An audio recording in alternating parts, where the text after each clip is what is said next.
નમસ્કાર. આજના આ એક્સપ્લેનરમાં આપણે એક એવી ઘટનાની વાત કરવાના છીએ જેણે વૈશ્વિક અર્થતંત્રમાં ખાસ્સી ચર્ચા જગાવી છે. તાજેતરમાં જ ભારત અને ન્યૂઝીલેન્ડ વચ્ચે એક ઐતિહાસિક વ્યાપાર કરાર પર હસ્તાક્ષર થયા છે.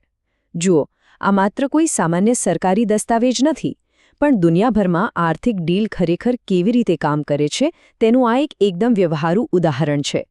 તો ચાલો સીધી જ વાત કરીએ અને આ મોટા અને જટિલ કરારને બહુ જ સરળ તબક્કાઓમાં ડીકોડ કરીએ. હવે આખી બાબતને સમજવા માટે આપણે એક રોડમેપ તૈયાર કર્યો છે, જેમાં આપણે 5 મુદ્દાઓ જોઈશું. પહેલું, એફટીએ શું છે? બીજું, આની ટાઈમલાઈન. ત્રીજું, ટેરિફમાં થતા ફેરફાર. ચોથું, કઈ વસ્તુઓને આમાંથી બાકાત રખાય છે?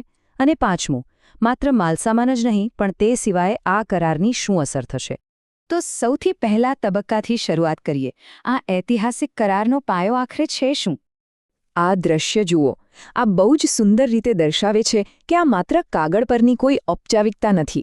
કેન્દ્રીય વાણિજ્ય મંત્રી પિયુષ ગોયલ અને ન્યૂઝીલેન્ડના વ્યાપાર મંત્રી ટોડ મેકલે આ કરાર પર હસ્તાક્ષર કરી રહ્યા છે.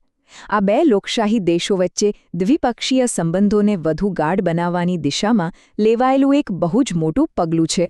હવે તમને થશે કે આ એફટીએ આખરે છે શું?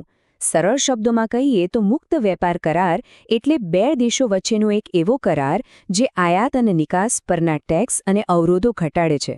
હવે આ ડીલની જ વાત કરીએ તો ન્યૂઝીલેન્ડ ભારતમાંથી આયાત થતા તમામ માલસામાન પરથી ટેરિફ એટલે કે ટેક્સ દૂર કરી રહ્યું છે. હા, બિલકુલ શૂન્ય. અને સામે પક્ષે ભારત પણ ન્યૂઝીલેન્ડમાંથી આવતા 95% ઉત્પાદનો પર ટેરિફ દૂર કરશે અથવા તો ઘટાડશે. ચાલો હવે બીજા તબક્કા પર આવીએ. આ ડીલ કેટલી ઝડપથી ફાઇનલ થઈ તેની સમયરેખા જોઈએ. હવે આ ટાઈમલાઈન વિશે ખરેખર એક ચોંકાવનારી વાત એ છે કે આ ભારતે અત્યાર સુધીમાં કરેલા સૌથી ઝડપી એફટીએ પૈકીનો એક છે. વિચારો, માર્ચ 2025માં ચર્ચાઓ શરૂ થઈ અને ડિસેમ્બર 2025માં તો વાટાઘાટો સંપૂર્ણપણે પૂર્ણ થઈ ગઈ. ત્યારબાદ તરત જ હસ્તાક્ષર પણ થઈ ગયા. 1 વર્ષ કરતાં પણ ઓછા સમયમાં આટલું મોટું કામ પૂરું થવું એ ખરેખર અસાધારણ છે. પણ હા, અહીં એક ટેકનિકલ બાબત સમજવી જરૂરી છે. આ કરાર જમીન પર સત્તાવાર રીતે લાગુ પડે તે પહેલાં તેને રેટિફિકેશન એટલે કે બહાલીની પ્રક્રિયામાંથી પસાર થવું પડે છે. મતલબ કે કાનૂની માન્યતા મેળવવી. આ વર્ષના અંત સુધીમાં ન્યૂઝીલેન્ડની સંસદ દ્વારા આ પ્રક્રિયા પૂરી કરવામાં આવશે અને ત્યારબાદ જ આ કરાર સત્તાવાર રીતે અમલમાં આવશે. આગળ વધીએ ત્રીજા તબક્કા તરફ. ચાલો સમજીએ કે આ ટેરિફમાં થતા ફેરફારો બજારમાં ખરેખર કેવી રીતે કામ કરશે. આ પ્રક્રિયાને એકદમ વ્યવહારુ ઉદાહરણથી સમજીએ. માની લો કે ન્યૂઝીલેન્ડથી કોઈ શિપમેન્ટ આવે છે, જેમાં ઊન કે લાકડું છે, તો તેના પરની ડ્યુટી તાત્કાલિક ધોરણે શૂન્ય થઈ જશે. પણ બીજી તરફ જો ભારતમાંથી પેટ્રોલિયમ તેલની નિકાસ થાય છે, તો તેના પરનો ટેક્સ રાતોરાત શૂન્ય નહીં થાય. તેને ધીમે ધીમે એક ચોક્કસ સમયગાળામાં ઘટાડવામાં આવશે, જેથી બજારને અચાનક કોઈ મોટો આંચકો ન લાગે. અહીં એક બીજી વાત પણ નોંધવા જેવી છે. બધી જ વસ્તુઓ સાવ મફત કે ડ્યુટી ફ્રી નથી થઈ જવાની. ડ્યુટી સંપૂર્ણપણે નાબૂદ થવી અને તેમાં ઘટાડો થવો, આ બંને વચ્ચે મોટો તફાવત છે. ઉદાહરણ તરીકે વાઇન, ફાર્માસ્યુટિકલ પ્રોડક્ટ્સ અથવા તો આયરન અને સ્ટીલ જેવી વસ્તુઓ સંપૂર્ણપણે ટેક્સ ફ્રી નહીં થાય, પરંતુ તેમના પરનો ટેરિફ નોંધપાત્ર રીતે ઘટાડવામાં આવશે. એટલે કે આ વસ્તુઓ પહેલાં કરતાં ઘણી સસ્તી થઈ જશે. હવે તમને થશે કે આ બધી માથાકૂટ કરવાની જરૂર શું હતી? આ આંકડા જુઓ, બધું સમજાઈ જશે. 2024-25ના માત્ર એક જ વર્ષના ગાળામાં ન્યૂઝીલેન્ડમાં આપણી નિકાસ 32% જેટલી વધી ગઈ છે અને ત્યાંથી ભારતમાં આવતો માલ પણ 75% વધ્યો છે.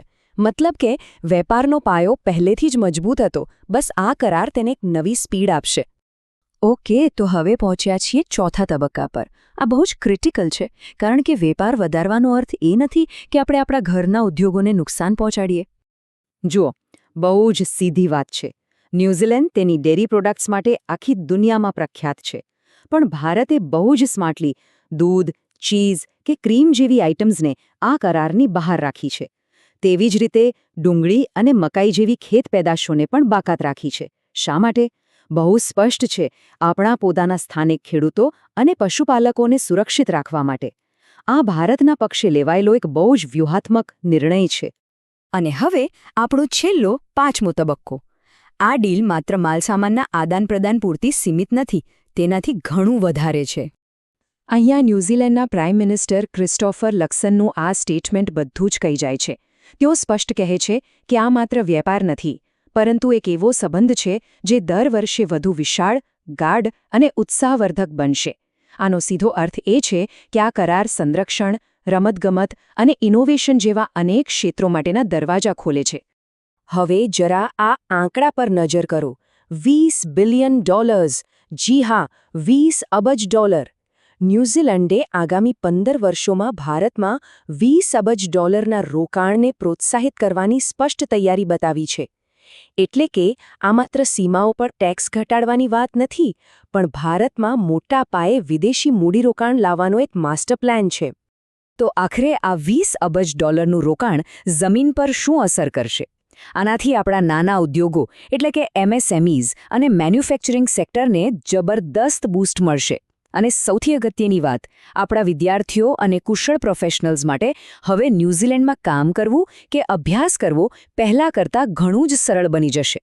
તો જેમ આપણે આજના આ એક્સપ્લેનરમાં જોયું, આધુનિક વ્યાપાર કરારો માત્ર કાગળના ટુકડા નથી, તે વ્યાવહારિક રીતે દેશની દિશા બદલી શકે છે. અને અંતે આ બધું જ જોયા પછી એક બહુ જ મોટો પ્રશ્ન ઊભો થાય છે. જ્યારે દુનિયામાં દેશો વચ્ચેની ભાગીદારીઓ આટલી અકલ્પનીય ઝડપે નક્કી થઈ રહી છે, ત્યારે આપણા ઉદ્યોગો આ અત્યંત ઝડપી અને એકબીજા સાથે જોડાયેલા વૈશ્વિક બજારમાં કેવી રીતે પોતાની જગ્યા બનાવશે? ખરેખર વિચારવા જેવો મુદ્દો છે, ખરું ને?